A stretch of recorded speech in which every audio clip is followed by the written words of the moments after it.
নমস্কার বন্ধুরা, আমি দেবজ্যোতি ওরফে রান্তু। প্রতিদিনের মতো আজও চলে এসেছি আপনাদের সামনে। আমার কাছে যতগুলো জবার গাছ রয়েছে তার মধ্যে এই যে একটি জবা দেখুন, এই জবা গাছটির নাম হচ্ছে চুটকি জবা। খুব ছোট ছোট ফুল, জবা প্রজাতি গাছ, একদম ছোট ছোট, যার জন্য এই জবা গাছটির নাম চুটকি জবা। এই চুটকি জবা গাছের আমি কি পরিচর্যা করি সেটাই আপনাদের সামনে আজকে তুলে ধরছি। আমি গত বছর অক্টোবর মাসে এই জবা গাছটিকে নিয়ে এসেছিলাম। একদম ছোট গাছ ছিল।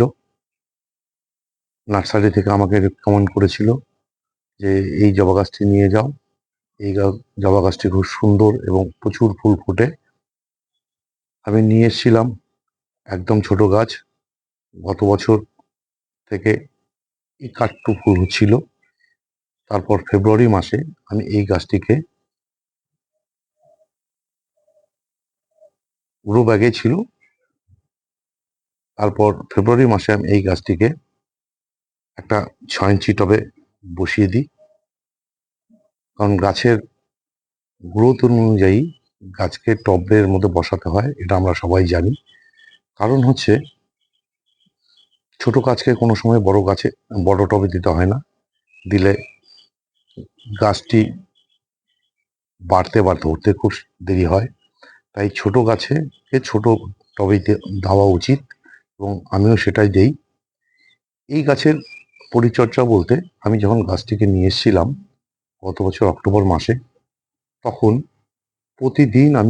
প্রতিদিন বলতে প্রতি সপ্তাহে আমি শস্যের খোল পচা জল দিতাম, আর মাসে একবার মিক্স খাবার দিতাম। এছাড়া আর কোনো কিছু এই গাছটাতে ব্যবহার করতাম না। ফেব্রুয়ারি মাসে এই গাছটিকে যখন আমি 6 ইঞ্চি টবে বসাই, তখন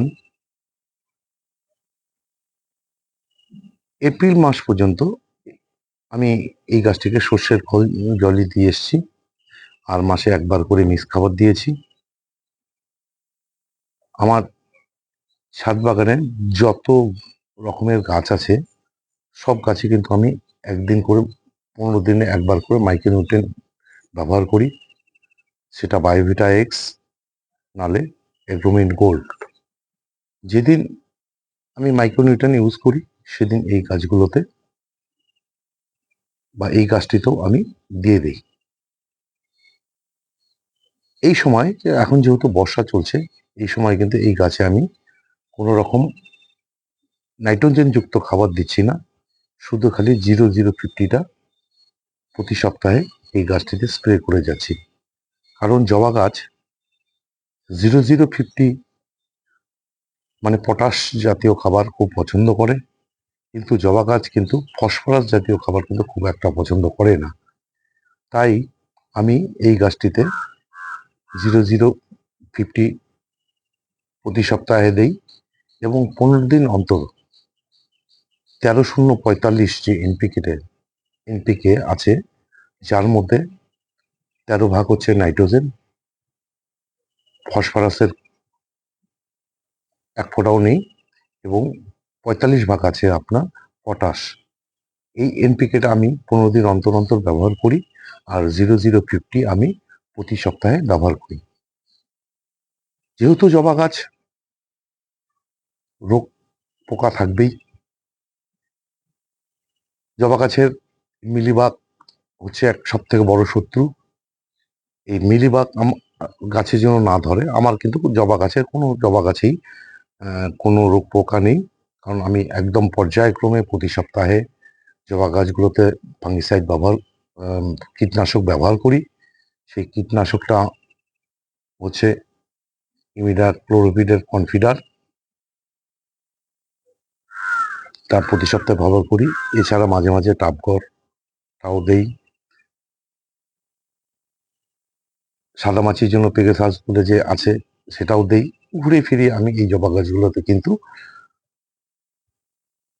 কীটনাশকটা ব্যবহার করি, যার জন্য আমার গাছে কিন্তু আমার যত ধরনের জবা গাছ আছে আমার কোনো গাছেই আপনারা মিলিবাগের দেখা পাবেন না।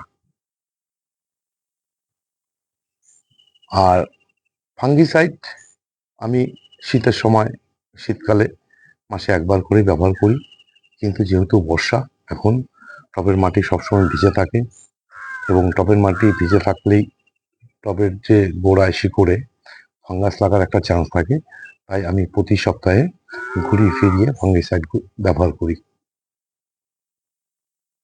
এই যে আমার চুটকি জবা গাছটি দেখছেন, এই গাছের আমি এইটুকুই পরিচর্যা করি। অন্যান্য জবা গাছে যা পরিচর্যা এই গাছেরও তাই, কিন্তু এই গাছটিকে ফুলটা দেখানোর জন্যই এবং আজকে আমি আপনাদের সামনে এই চুটকি জবা গাছের যে কি পরিচর্যা এবং এই গাছটি দেখতে কিরকম, ফুলগুলো কিরকম, সেটাই আপনাদের সামনে তুলে ধরলাম।